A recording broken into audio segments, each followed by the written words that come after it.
I am going to assume that you can hear me because nobody has said you guys can't hear me. And I am just going to pick up where we left off last week and hope for the best. Okay. Yes, ma'am. Hear you. All right. Thank you, sir. So there are clauses where we'll put a lot of emphasis and do a bit more examples when I explain them. And then there are those that we will just go through as a class quickly. Part of the reason is not that the others are less important.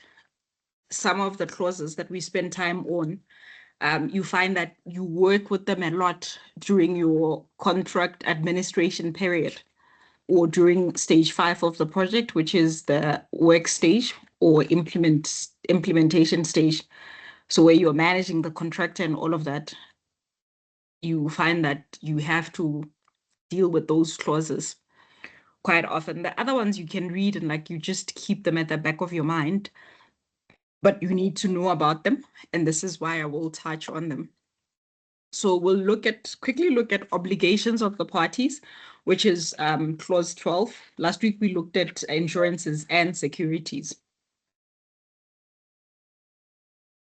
I'm also just going to ask if you can admit the people in the lobby so that I can focus on the presentation. So we look at the obligations of the employer on clause 12.1. And then 12.2 deals with the obligations of the contractor. So 1, the employer shall provide a guarantee for payment where applicable. So this is one of the securities that we discussed last week. You know, the employer will provide a guarantee for payment in instances where he can't provide that, then the contractor would have to use his lien. But if he's provided with a guarantee for payment, the contractor, then he signs a form that's called a waiver of lien. He waives his lien because in the event that he's not paid, he can claim from the guarantee. Okay. And then 12.1.2 says record specific requirements where the existing so the employer will record specific requirements where the existing premises will be in use and occupied during execution of the works, including restriction of working hours. So this is the information that the employer should give the contractor to say, okay, you're going to be building here. However, this corner is occupied. So this is a live environment. So this is not one of your work areas. Part of the reason is they need to demarcate where the contractor's areas are and the areas that are occupied during the execution of the works. Also, if there are any restrictions to working hours, to say to the contractor, listen, you can only work between 9 and 5, and during certain hours, you can't make noise. You know, so for instance, if you're building close to a church and you're pressed for time, and now you want to finish, so you're putting in extra shifts and you end up working on a Sunday, that becomes a problem because now there could be a church service going on and your workers are busy there with their hammers and stuff, right? Sometimes you find that the church has a service daily, right? So if you're a Catholic like me, you know, we have mass daily at maybe 30, 45 minutes. But during that time, if there's construction work going on, we would ask them to say, please, between 1:15 and 2:00, can you try and be less noisy? Okay. Sometimes you're building close to a school, and during school hours, can you not do the noisy activities and save them either very, very early in the morning before learning starts, or so that's the contractor would have to get that information from the employer. Okay, and the employer would also have to define any restrictions to the site or areas that the contractor may not occupy. So if there's restrictions to the site, if there's a servitude somewhere, if there's something that the contractor needs to be mindful of, the employer needs to tell him, because remember, based on the JBCC, the employer does the design and the planning, and the contractor only comes to implement or to construct. Okay. So Another obligation, the employer must give possession of the site to the contractor on the agreed date. So if they agreed that on the 3rd of May, you're going to take possession of the site, that's what the employer should do. 3rd of May, they give the contractor possession of the site. They should effect and keep in force insurances in the joint names of the parties. So where the employer is responsible for insurances, he needs to initiate them and then keep them in force in the joint name of the contractor and the employer, because it's an insurance for that contract, right? And give a copy to the contractor. And then I think the original document stays with the principal agent. If there are any advance payments to be made, the employer must make them where required as agreed on the correct date. Interim payments, the employer is obliged to give payment on the due date. If the agreement is the contractor will be paid on such and such a date, or evaluations will be done on the 25th of every month, and then payment will happen 30 days from there, that's exactly what should happen. The employer has to do that contractually. Okay. They must also allow reasonable access to the works by the contractor and subcontractors post practical completion. So subsequent to practical completion, the contractor should still have access to some of the works, because remember at that time they're dealing with snags. If the agreement is that the employer will supply some material, so we have free issue material, the employer should supply it such that it's in accordance with the program. So supply it at the right time so that you don't delay the contractor, okay? The employer also has an obligation to define the extent of work that's going to be done by direct contractors. So if there are going to be direct contractors on the project, they need to inform the contractor. This work is for the direct contractor. This is when we want them to come, so that when the contractor does his program, he has that in mind, and he also knows when they arrive on site, he can show them where to keep their things, and all of that. Okay. The employer also has to ensure that the principal agent and all the other agents provide adequate construction information to the contractor, and they provide it on time. If the agents fail to give the contractor design information on time and the project runs late, that will be to the employer's cost. So the employer has an obligation to ensure that that doesn't happen. If it happens, then he's going to have to carry the cost of the delay. And then at the employer's discretion, they can make a direct payment where the contractor has failed to honor a nominated or selected subcontractor payment advice after notice of default by a subcontractor to the principal agent, and the employer and the contractor. So in the event that a contractor is paid, but he doesn't pay the nominated or the selected subcontractor, then the subcontractor gives notice to the default notice to the contractor to say, you haven't paid, I've put in a claim, you haven't paid. Then they also give that notice to the principal agent and to the employer. If the contractor still fails to pay, at the employer's discretion, they can pay the subcontractor directly.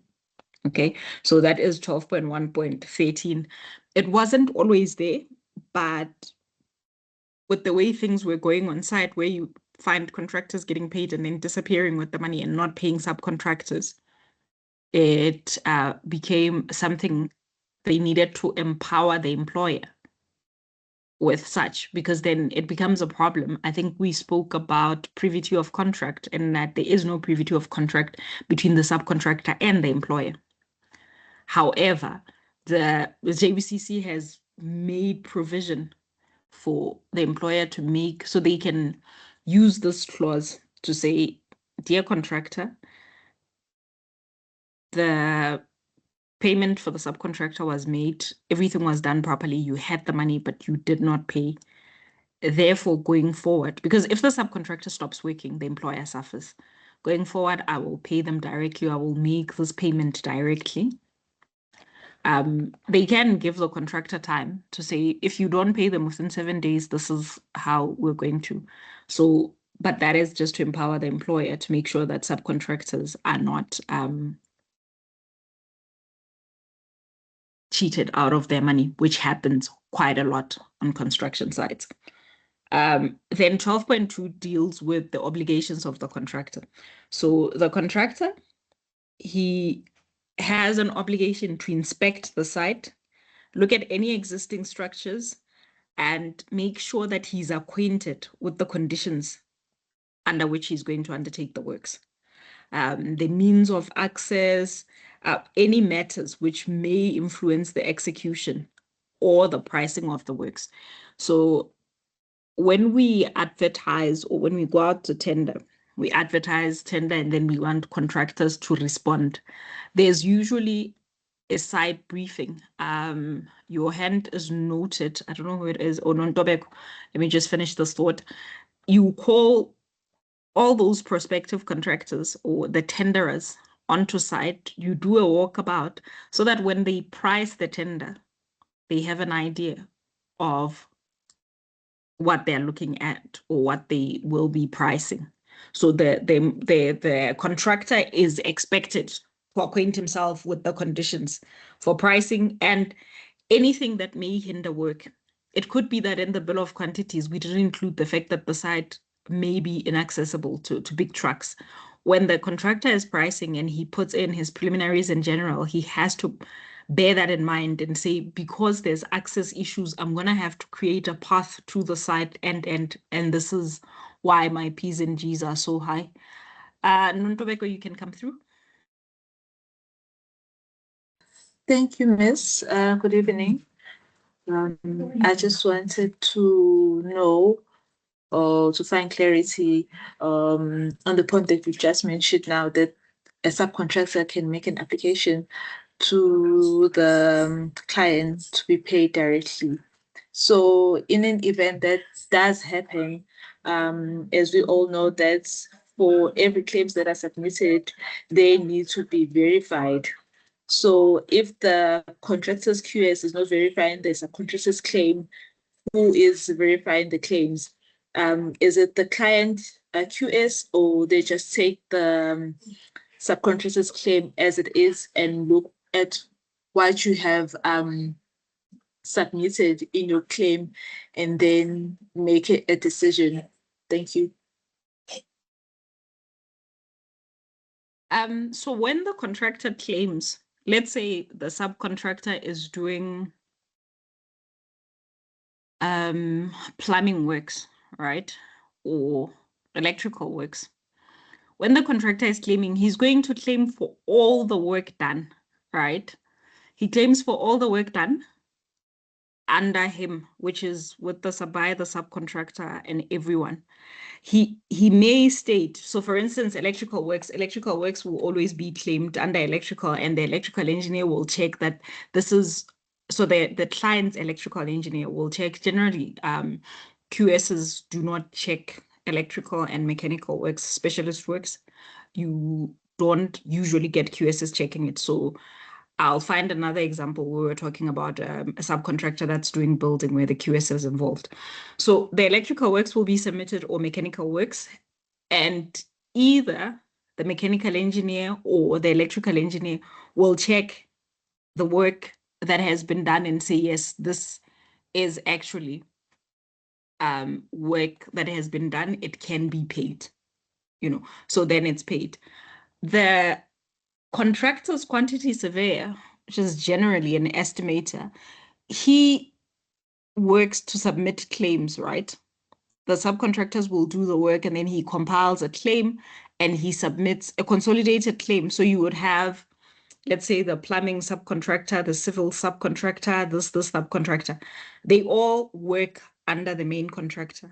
So their estimator, I don't want to call them QS, because then it's gonna muddy the waters when client QS contractor, there's too many QSs, but the contractor's estimator will compile that claim and submit it to the client. But remember, by JBCC standards, whether the contractor submits a claim or not, the quantity surveyor the client's quantity surveyor, the employer's quantity surveyor, has an obligation to do an assessment of the works on a monthly basis at a minimum. So sometimes with some contracts, when it's a small contract, you do it every 2 weeks or however the period has been agreed. So on a monthly basis, they do an assessment of the works and then they prepare about evaluation.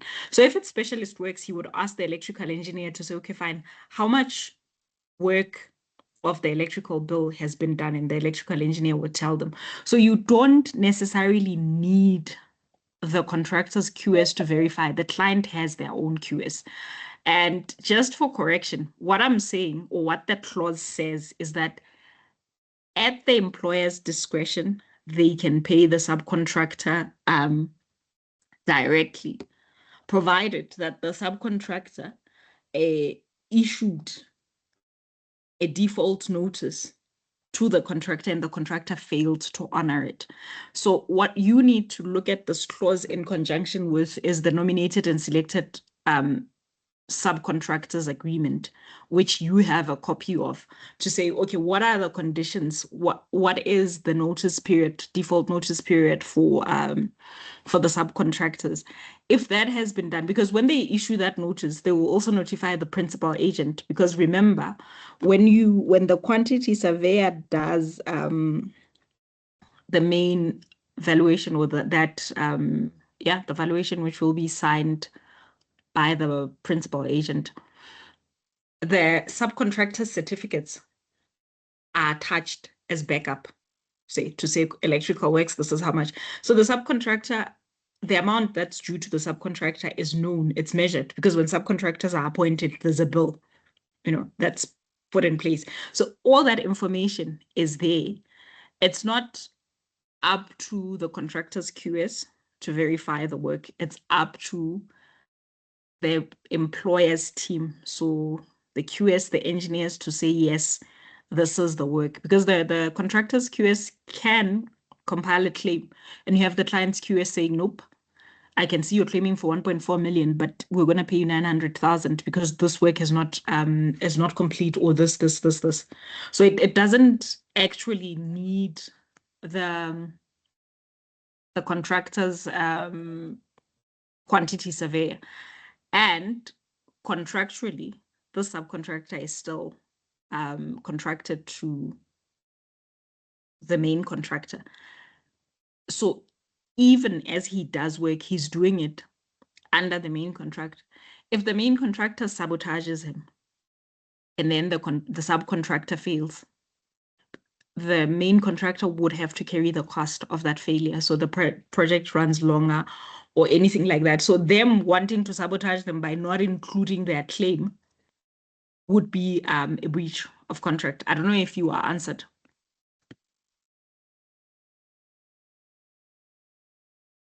Okay, I'll assume silence means. I hear your point. Also, I just wanted to follow up. Let's say an electrical contractor does make claim to the client, and that is approved. So normally, what contractors do is they add a contractor's markup for the electrical works as well. So in the event that an electrical contractor claims directly to the client, so they're going to claim with the rates that's been approved by the contractor. So the rates that the contractor has submitted, the difference, is that then paid to the contractor's account, or what happens to us? The markup would be for the contractor's account. Like I said, remember, when we procure subcontractors, there's a bill, there's a price document that is submitted. So generally, the contractor would show what their markup is, or whatever it is. So they would be paid. So for instance, let's say he's digging trenches for stormwater drainage and stuff like that, and that is the subcontractor's work, and he said he's going to dig a trench for 250 as a cubic meter. He's going to be paid that 250, unless if then the contractor would say, oh, actually what goes to him is 230, the 20 rand is mine. But if he's going to be paid based on the subcontractor's bill, the markup or anything that goes to the contractor would be reserved for the contractor. It would not be paid to the subcontractor. But if he's built it into the rates, he's going to have a problem. I see. Thank you. You had your hand up, and then Nonhlanhla will follow. Okay. No, thank you, ma'am. Ma'am, my question, I don't know if it will make sense or what. Ma'am, let's say I'm using maybe like in a project we are using a form of contract. Is it allowed or it's not allowed maybe to amend some of the clauses? Like for instance, let's say then we'll say for this type of work we're gonna use JBCC, but then for clause so and so amend or maybe omit or replace that clause by this. Is it acceptable? So let me ask before I say yes or no, at what point do you introduce these changes? I don't have other practical example, but for instance, maybe like the other form of a contract, maybe it has like the early warnings, and you want to include that, but then it's not so you well want articulated. to make Yes. a hybrid of a JBCC and a FIDIC or a Yes. JBCC. No, you absolutely can. Remember when I think when we started, I spoke about how we have JBCC, NEC, FIDIC, and then we have bespoke contracts. So you can use JBCC as your base, but also include your clauses. And I think I also mentioned in our preliminaries, we have section A, section B, and section C. So this is where the contract clauses are put in the preliminaries. Section C is where you as the employer, you write your own requirements. So for instance, if you want subclause 12.1.13 excluded in its entirety, you state it there. So you can, but you do it before you give that or before it goes out to tender to give to contractors. When they contract with you, they need to know what the conditions are. If you want to amend the contract sometime into the project, you have to agree with the other party because there's two parties. So you could agree with the other party that this is not working for us. Therefore, let's amend. So you can agree and then amend. So you definitely can change it. It's not a unilateral decision though, if you're already in the contract. But when you're compiling it, before you go on to tender and all of that, you can put your own clauses. You can make changes to the JBCC. You can mutilate it as much as you want and add whatever it is you want to add. You can have a bespoke contract. You absolutely can do that. But once you are in a contract with somebody else, so it's me and you, we agreed on something basic at the beginning, but now we realize one clause doesn't work for us. You'd have to present that to the other party, me in this instance, to say, okay, I think this clause of paying you within 30 days doesn't work. I'm having challenges with my bank.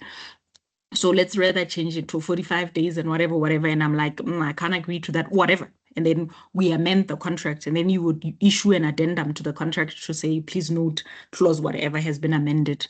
Okay, Nonhlanhla? Thank you, ma'am, and good evening. Ma'am, I just wanted to find out on the conversation that you were having earlier with my colleague. You were conversing with regards to a subcontractor being paid by the employer. So I'm not sure whether I missed something out maybe during the previous lectures. Isn't the subcontractor contracted with the main contractor, and that is the responsibility of the main contractor to pay the subcontractor? Or are we referring to a stationary, or we are just referring to attachments that are within that claim of the main contractor, but not to say per se the subcontractor is claiming from the employer? or maybe I'm exposing our practices. Maybe we're not doing things correctly. I don't know, but yeah, I'm a bit confused. I thought the subcontractor contracts with the main contractor and not with the employer. Can you please correct me there? Thank you, ma'am. All right, thanks. I see Nontobeko's hand is up. I think whatever it is that you missed in this lecture. So we'll talk about it and then we'll get you aligned. Nontobeko, please come through. Yes, I just wanted to find out, following the question that my previous colleague asked here, he asked about the amendments of the contract. So I just wanted to find out if the contractor is allowed to oppose the amendments of the contract, because they would say we are using JPCC, but then put amendments on the payments. They, instead of 40 days after receiving the claim, they say we must allow for 30 days, for example. Okay, so at what point is the contractor opposing? You see, when Lindoguhle asked, I asked him, at what point do you want to change the contract? Is this when you are already in the contract? So the project is already running and you want to introduce an amendment? Or is this at the very beginning? At the very beginning, on the appointment of the contractor, when the contractor is awarded the contract. So if you go back to the basis of a contract, there must be consensus. Right there, where the contractor is opposing one of the conditions, you don't have a consensus. So we can't establish a contract. So at the very beginning, we have to agree on what the terms are going to be. If the contractor doesn't agree to those terms and you as the client are not willing to budge, the contract will not happen. So they absolutely can say, we'd rather walk away from this if this is how you do it. When I was still in consulting, we were consultants, but I remember we walked away from about three projects, very big projects. One, we were not in agreement with the funding model, and we thought from an ethics perspective, we can't be associated with this. So the contractor at the beginning, so when you receive tenders, sometimes you get tenders with qualifications, right? You've given them your terms and then they come back with qualifications. You can decide whether you accept those qualifications or not as the employer. And if you don't accept them, that means you can't have a contract because you are not finding common ground with that particular party. So if you're already within the contract, you've already agreed on something and I want to introduce a change. I'll give you an example. We had a contract with one contractor. We eventually had to terminate him, but he was almost done. He was like at 80%, but he was having serious financial problems. And he said, if we could release him from, so the project had gone on for too long and extending the guarantees, the performance guarantees was becoming expensive for him. So the guarantee had expired and he had to start it again. And he said, can we amend the contract? Because I think he was at 85%. I'm only left with 15% of the work, where you take 10% payment reduction as opposed to me having a guarantee. And when the client looked at it, it was a case of if we refuse this and we get a new contractor, chances are that contractor is going to be a lot more expensive. Whereas we can just allow this one, keep the 10% and then do that. In the event that we had said as the client, we can't accept payment reduction, we want a bond, and he says, no, I can't provide a bond or a guarantee, I no longer have money, he would have walked away. He would have had to terminate him. But then it was amended because there was an agreement. So again, you go back to the basic principles of a contract. If you can't agree, then you don't, it's one of the bases for a contract. If you can't agree, then the contract will not happen. So I'm going to go back to Nonhlanhla's question. I thought you wanted to address it because I had been responding to you. So Nonhlanhla, I was not ignoring you. I'm going to read to you clause 12, subclause 12.1.13, okay? And it says, at the employer's discretion, at the employer's discretion, make direct payment where the contractor has failed to honor a nominated or selected subcontract payment advice after notice of default by a subcontractor to the principal agent, the employer, and the contractor. So that is where it comes from. What you're saying is exactly what I said, and I spoke about preview of contract to say that the subcontractor is contracted to the contractor. So there is no preview of contract between the employer and the subcontractor. However, it happens a lot that contractors don't pay subcontractors, and then the subcontractors will block the site and work can't proceed, and the client has a problem, right? And I even said, which is what I think you missed, that long explanation that I meant, I even said that this never used to be a clause. It was added as a way to empower the employer to be able to pay subcontractors. Because if selected subcontractors are not paid and they don't proceed with the work, it means the project will be delayed. And contractors do that quite a lot. So contractually, you pay the contractor, he pays the subcontractors. But what happens when he doesn't, which happens a lot, and that is why that clause is there. It is to give the employer power to do something about it. Because before, you would have to sort of ask the contractor for permission to take money. He would have to sign that sessionary form, or he would have to sign a session, seed that payment to say, okay, fine. Out of the 1.5 that we have to pay you, 450 is for the subcontractor. Can we pay him directly because you are now failing to pass money to him? Sometimes you find that this contractor owes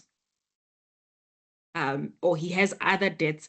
Money comes into his account and then it's taken, it goes somewhere, and now he can't pay his obligations. And this money is for the project, but now it's going to service other debts and compromising the project. So that is what that clause is there. It doesn't change the contract. It merely empowers the employer so that in the event that the subcontractor is not paid, and the contractor, even after default notice, still does not honor the payment, the employer can pay. Does that make sense? Okay, thank you. All right, I was on the contractor's obligations. Okay, so within 15 working days of accepting the contractor's tender, the contractor has to submit to the principal agent everything that supports the price document with items priced to include all costs, overheads, and profit. So this is generally how the JBCC works. Is when tenders close, tenderers would submit tender forms. So an envelope with a tender form. And in that tender form, they would have stated their name and all of that and say, I, as Letsatsi Construction, I will do the work for, let's say, 15 million. And then and then another construction company would say 19 million and whatever. And then we are like, no, we accept Letsatsi's. And then as soon as that is accepted, the contractor has exactly 15 working days to submit a breakdown of that 15 million that he had provided. Okay. So this is where that comes from. Okay. So how they break it down, and then the quantity surveyor, the employer's quantity surveyor, would go through that bill of quantities to check if there are any errors, any discrepancies, any imbalances, or any unreasonable price documents. Generally now, when we ask for tenders, they submit the price bill. So you can actually just analyze the price bill. So this clause 12.2.2 doesn't always work because they submit the priced bill with the tender document. So when they say 15 million or whatever, they've given us a breakdown of that. Okay. So that's where that 12.2 is from. 12.2.3, they must provide a guarantee for construction. 12.2.4, the contractor also has to provide a guarantee for advance payment where applicable. If he's going to get an advance payment, then he must provide a guarantee for it. That's one of the obligations. He also has the obligation to effect and keep in force insurances in the joint name of the parties. Any insurances that he's responsible for, he must make sure that they're effected and they stay in force until such a time that they're no longer required. He must prepare to and submit to the principal agent receipt of construction information upon receipt, like within 15 days of receiving. So remember, when we go out to tender, we give the contractor tender drawings, and then he prices based on the tender drawings. Once the tender has been accepted, right, within 15 working days of receiving the construction program. So at this point, once he's been accepted and we accepted his tender, he's now a contractor. The client's team, the principal agent and the other designers, they will give the contractor construction information. So now those tender drawings become construction drawings. There's a lot more detail, all of that. So within 15 days, 15 working days of receiving that information, he must submit a program of the works with detail to the client, to the principal agent, so that the principal agent can monitor the project based on the program that the contractor submitted. So he's been given information to say, this is what you need to do, this is what's required. And then he gives a program. Generally, at tender stage, some tenders will require that you give them a preliminary program, just something, and then you go into detail once you are appointed. So in this instance, the JBCC is assuming, or maybe that the program was not submitted with the tender. So then once he has the construction information with construction drawings and all of that, all the specs, within 15 working days, he must provide a program. And that program is what's going to be used as a basis to say you're running late, you're ahead of time, or whatever. Okay. And then once he's given possession of the site, he must proceed to do the works with due diligence, regularity, expedition, skill, and resource the project appropriately, and bring the works to practical completion and final completion as expected.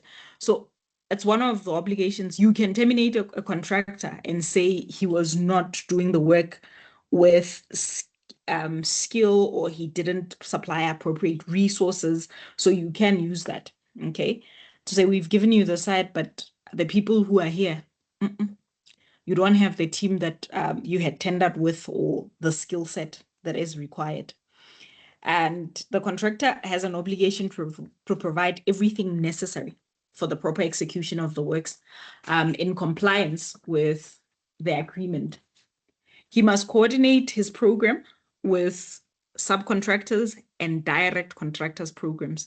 So his program should take into account because the subcontractors would have provided their program to him. So it should take that into account. It also should take into account the program of direct contractors. So how long they're going to be on site, when they will arrive, when they will leave, when they will need to have access to scaffolding, and all of those things. He should take that into account.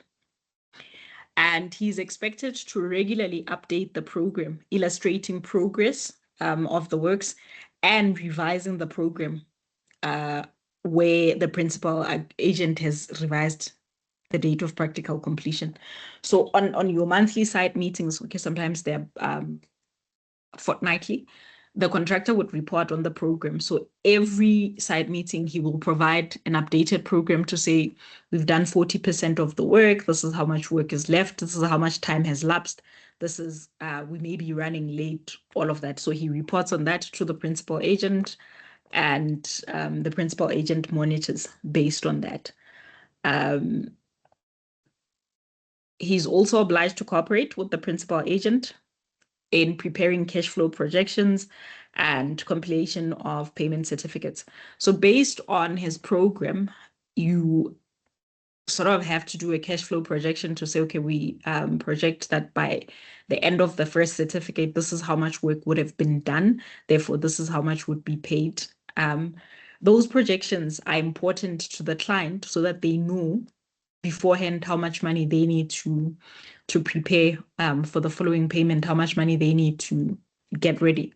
Not everyone has that money sitting in a bank somewhere. It's like, okay, fine, how much money, how much I need to notify the bank, I'm gonna need so much in so many days. So the contractor needs to provide the information required for the principal agent to prepare those. They must also maintain daily records of categories of persons and construction equipment employed on the work. So those daily diaries. So, okay, what was there on such and such a day? Who was, so the people coming onto site, like they clock in, they clock out, who was on site, all of that information, okay? Nonhlanhla, I note your hand. They have to also keep on site a copy of all construction information that is required for the execution of the works. And the employer and the employer's agents, including the principal agent, should have reasonable access to this. So, you know, when you're on site and you just, you walk into the site office, you'll find the plans on the wall. Sometimes they've put them on, they usually hang them on something, and then you can go through that, you look at, so that information should be reasonably accessible, okay? They must also give notice to the principal agent and the employer where items of free issue have been received damaged prior to storage, or where on unpacking they found that the material are not to be found in good order and they can't install such items. So they will say, well, you delivered 76 Meranti doors, but actually some of them are faulty. They are factory faults. We need you to replace them, and then the client says, just install them as they are, it doesn't matter. And they're like, okay, fine. So this is all in writing so that they can say, okay, fine, when the doors break, that was your free issue material. We did say it was faulty. And then they should provide, maintain and remove on practical completion all temporary structures. So construction equipment and notice boards, everything that was temporary for the project, they remove at practical completion. And then they give back the facility to the employer in good condition. And then they cede to the employer any guarantees, product warranties, and any indemnities pertaining to the works on the issue of the certificate of final completion. So at final completion, everything they've installed, kitchen equipment, all of that, also this carries 2-year warranty. They give all of that to the client as they are now keeping everything. Then 12.3 just speaks to the fact that there has to be regular meetings between the principal agent and the contractor to monitor progress on site and to deal with any technical coordination matters. The principal agent records and distributes minutes of such meetings. Nonhlanhla, what was your question? Thank you, ma'am. Something came into mind as you were presenting. I wanted to find out at what stage is it during this? Is it during this? Is it in this clause where the contractor or even the employer, let's say the employer, can approach the contractor to negotiate the what you call the price that's been offered by the contractor, be it maybe the employer noticed that there's a front loading or for whatever reason, but at what stage does the employer now approach the contractor for negotiations in terms of the amount that they've submitted when bidding? Thank you, ma'am. That happens during adjudication, not during contract. When you sign the contract, that means you've agreed the terms. So remember, after tender closing, the client or his people will open whatever submitted tenders and adjudicate.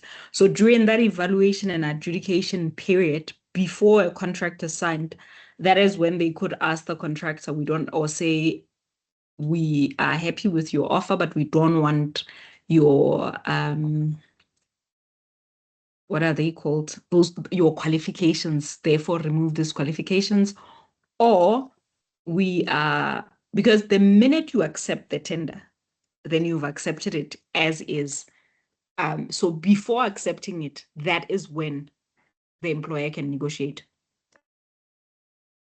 So Okay, so yeah. legally, if now you do not, as the contractor, you do not agree during those negotiations, so legally, there is no, the contractor does not have any stand. You cannot take the employer to court and say maybe there was a, what you call, they created an expectation. No, so I think I know what you're talking about, even though you didn't say it. You issued a letter of appointment, right?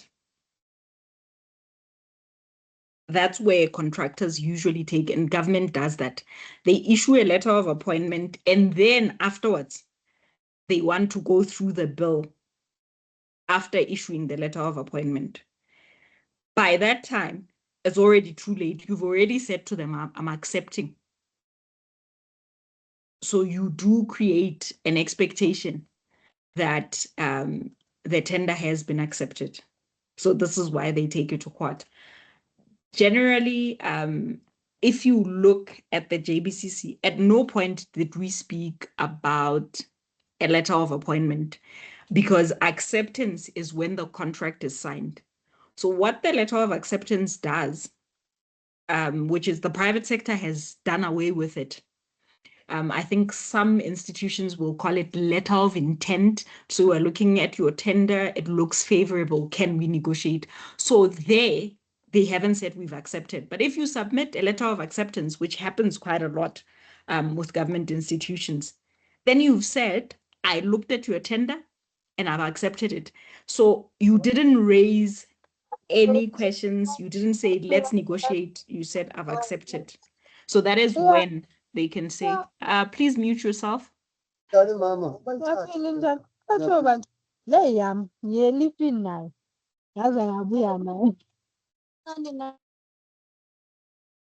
Shifua, please keep yourself muted. We don't want a broadcast of your private conversations. So I don't know, Nonhlanhla, if there is no letter of appointment and you have not said to the contractor you have not created an impression that you're contracting with them, because when you issue the letter of appointment, generally they say in the letter, I'm trying to think of the one my employer usually issues. It says something to the effect that the contractor will be expected to provide guarantees and insurances and stuff. So when they get that letter of appointment, they go look for those things. And then once they've provided them, then they sign the contract because everything has now been presented. However, that letter is generally what holds water for the contractor to say, no, you gave me a letter of acceptance to say you like my tender. You can't change your mind now and speak about front loading and all of those things. Does that make sense, Nonhlanhla? Yes, it does. Thank you very much. Okay. That's when they invite the lawyers, and then the lawyers start interpreting the contract and changing what you understood. Lindokuhle, your question, sir? Thank you, ma'am. I'm sorry to bother you like this. Ma'am, you spoke about the letter to intend to appoint. In that case, ma'am, let's say you are issuing to that letter, that letter to that contractor.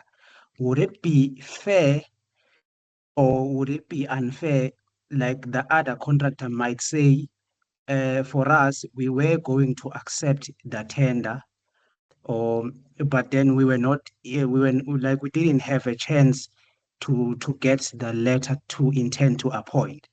So, like, is it the right procedure, or if you issued that letter, should you issue maybe like the top 3 contractors, or you should issue to that contractor who is like the top priority?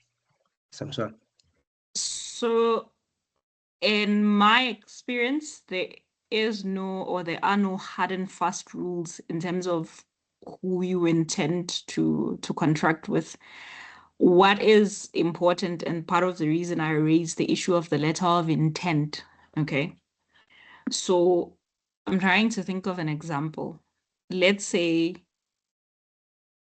I say, okay, at the beginning of 2027, I will be able to sponsor 3 students to go into masters, right? You're the honors class. And these are my requirements. Please put in your applications. So you have not received your final results for December, but based on maybe your semester results, I can see that there's a possibility that I could sponsor you. So it would be like a provisional acceptance, you know. So the letter of intent would come from the employer saying to the contractor or to 3 contractors, let's negotiate. I've seen some. So you can say it to a few contractors. I mean, I've had mining clients who would say, okay, negotiate with the top 3 contractors. And then you start, because now you have a feel of what the market price is, you start beating them down, to say, okay, fine, we want to accept this qualification, please change it. So, and generally you don't tell them that you're negotiating with 3 or because you're trying to avoid collusion, because they will collude and decide, let's stick to 15 million, let's see who he gives or whatever, right? So you speak to them, because I remember we would schedule meetings. We would have one meeting in the morning with one contractor. When we were sure that they've left, we'll have another meeting with the other one so that there's no them meeting in the area and like, what are you doing here? That sort of thing. And then you negotiate with them, look, we've received your tender and we like it. However, 1, 2, 3, 4 doesn't work. And then you see of the ones that you've pre-selected, which one or who is more agreeable to your terms, and then that's the one you go with. Or it can just be intent to one contractor and you say, okay, fine, here are my conditions. I've looked at your tender. I find 1, 2, 3 unacceptable. Or like Nonhlanhla was saying, there's front-end loading and I want you to price this correctly. I don't want to change your 15 million, but I'm just saying it can't be that for the 15 million, the work that will be done in the first 3 months will be worth 9 million. That doesn't make sense.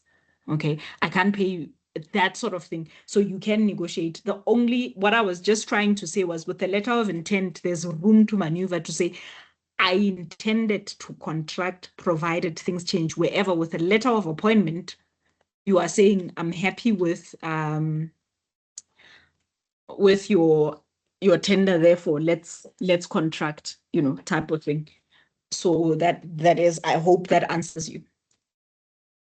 Yeah, ma'am, it answers me very well, but is it ethical? Why wouldn't it be? Yeah, that's because No, I just want to know. yeah, because it seems as if maybe you are changing the criteria to maybe to suit some whatever that No, contractor that let's go yes. back to my scholarship offer for next year for masters. Yes. You've all submitted, right? And out of what 98 of you, I said I could sponsor 3, right? All 98 submitted, and then there's the ones that I've given provisional acceptance. Universities do that. You apply with your grade 11 results and they say you are provisionally accepted, right?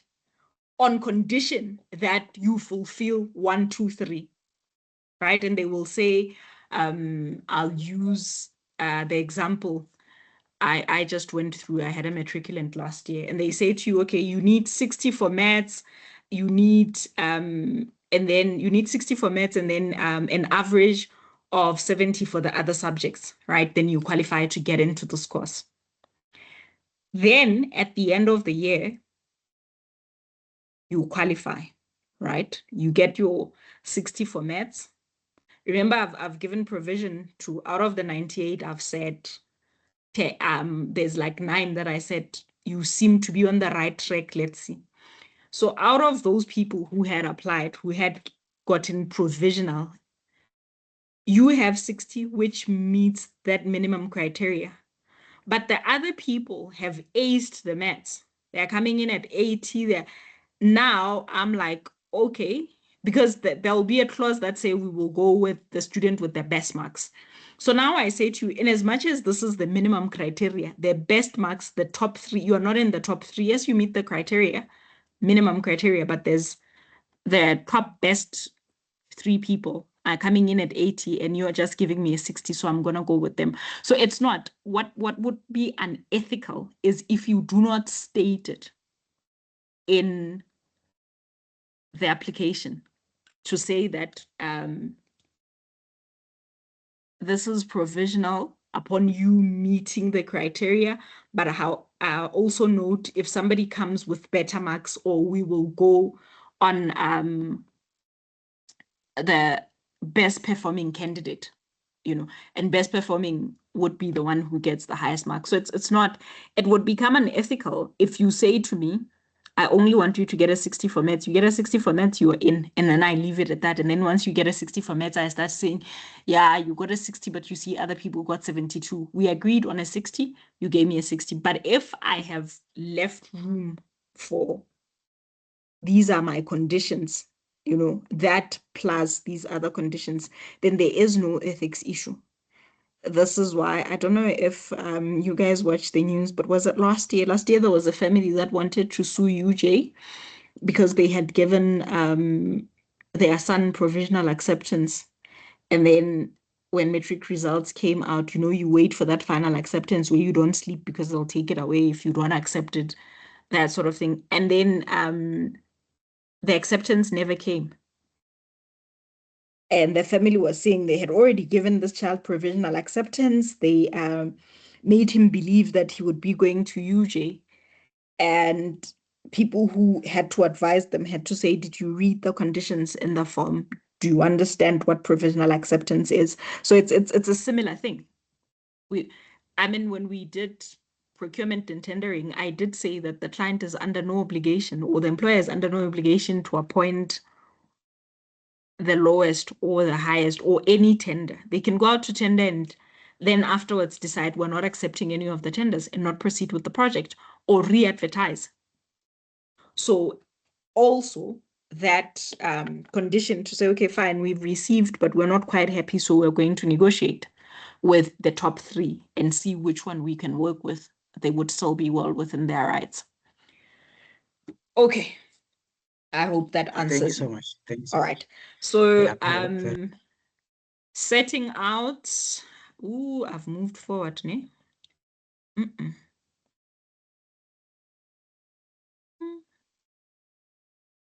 Okay.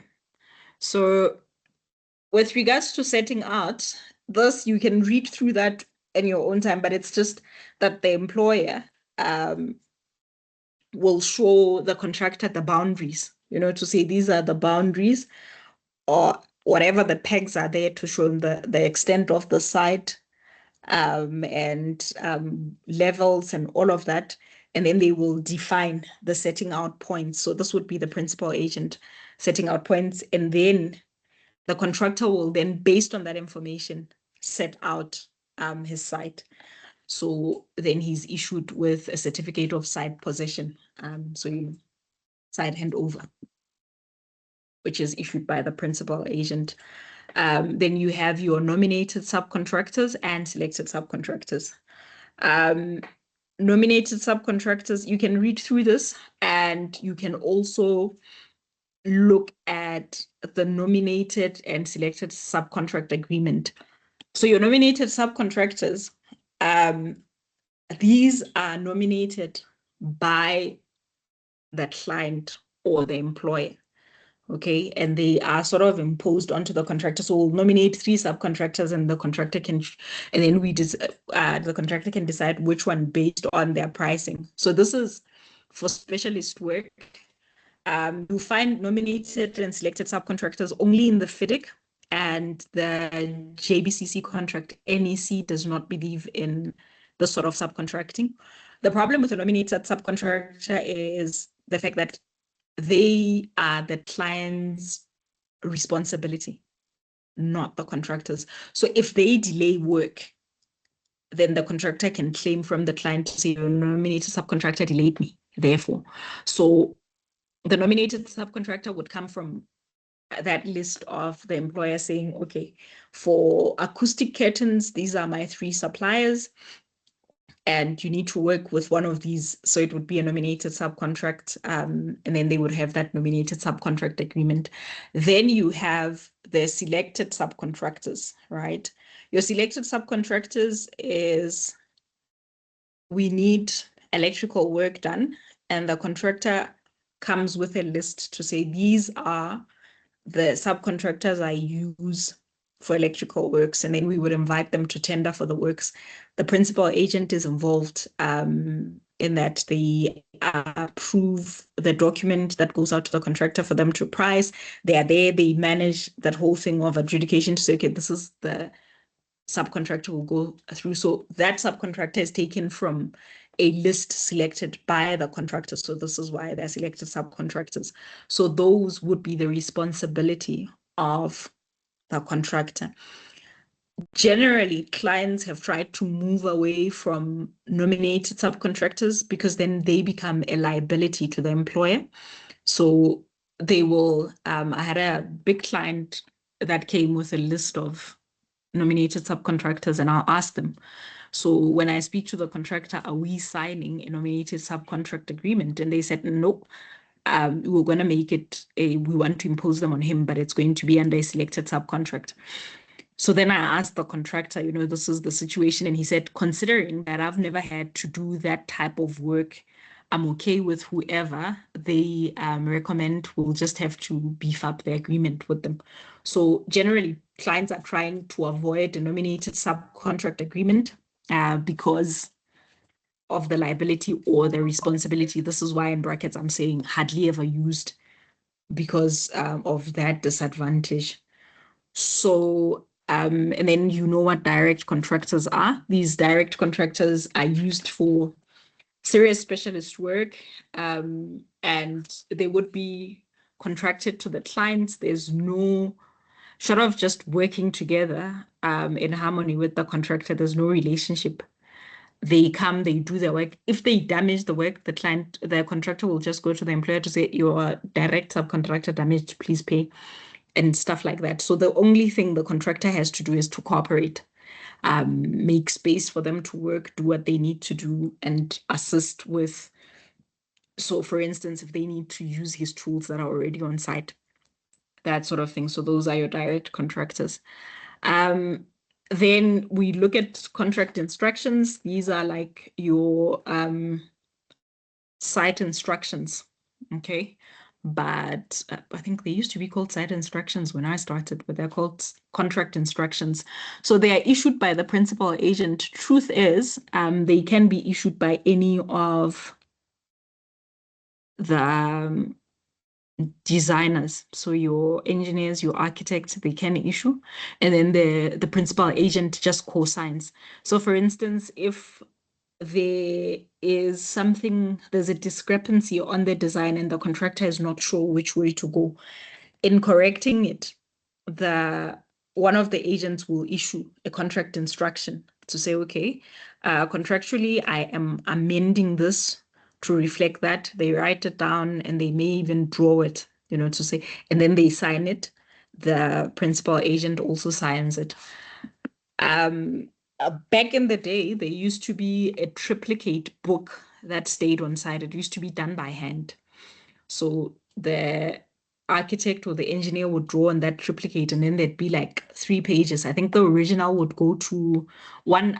I don't know if the original stayed with the contractor, and then the one copy would go to the principal agent, and then the other one to the employer. So that would be kept in triplicate. Was it to the quantity surveyor? Can't remember, but it was in triplicate. Now, because we sometimes do meetings online and stuff like that, it is issued on it's no longer the triplicate book. So they will just issue it in writing somehow and submit it to everyone. Sometimes it's emailed, sometimes. So they will issue that contract instructions. Sometimes there's an ambiguity, you know, so, and they want to know, what does this mean? Or there isn't enough detail, they're looking for detail in terms of how to do something. Or sometimes we've specified a 5.5 millimeter thick chroma deck roofing, and then suppliers in the country are saying, we no longer make that. You only get it at 4.5, the 5.5 they don't make anymore. So now the contractor goes back to the architect to say, this is what you've specified, and they will bring their evidence. But suppliers are saying this is no longer being made, blah, blah, blah, blah. So this is what's available and this is the price. And then the architect will have to approve to say, okay, fine, go ahead and procure what's available. And they write it down so that at the end of the contract, we don't say to the contractor, this is what we have specified, but when are you provided something else? So those are your reasons for contract instruction.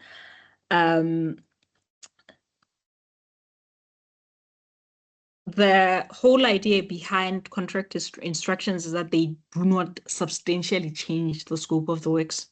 Okay, so you can't issue a contract instruction that changes the scope of the works. The scope can only be changed by the employer, none of the agents. Okay, they could issue a contract instruction in order to enforce compliance with the law or regulations or bylaws, right?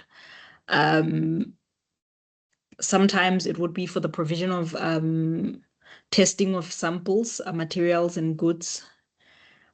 Sometimes it's an instruction for the contractor to open up work that's already been done for inspection, or a contract instruction for removal or re-execution.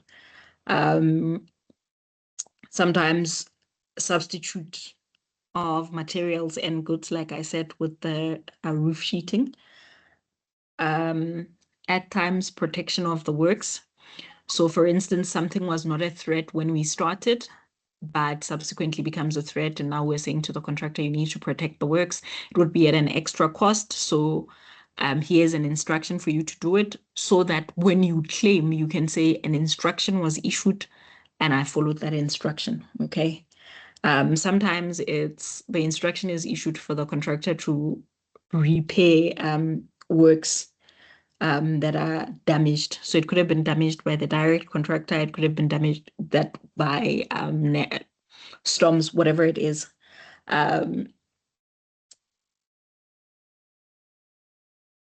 Then you have a contract instruction, which would be like a list of practical completion, where they are specifying outstanding or defective work that needs to be rectified in order for the project to reach practical completion. And then after the list of practical completion has been addressed, you now get a list of final completion, which would specify outstanding or defective work that needs to be rectified before you reach final completion. You get contract instructions as well. So when you are getting onto provisional sums, budgetary allowances, and prime cost amounts. So if there's any changes, so we had a provisional sum of 750,000, but now it's coming in at 950 and stuff like that, there would be a contract instruction. There would also be a contract instruction for a subcontractor to be appointed. That would be an instruction from the principal agent. They could also issue a contract instruction to instruct the contractor to terminate a nominated or a subcontract agreement. And then they will provide the reason.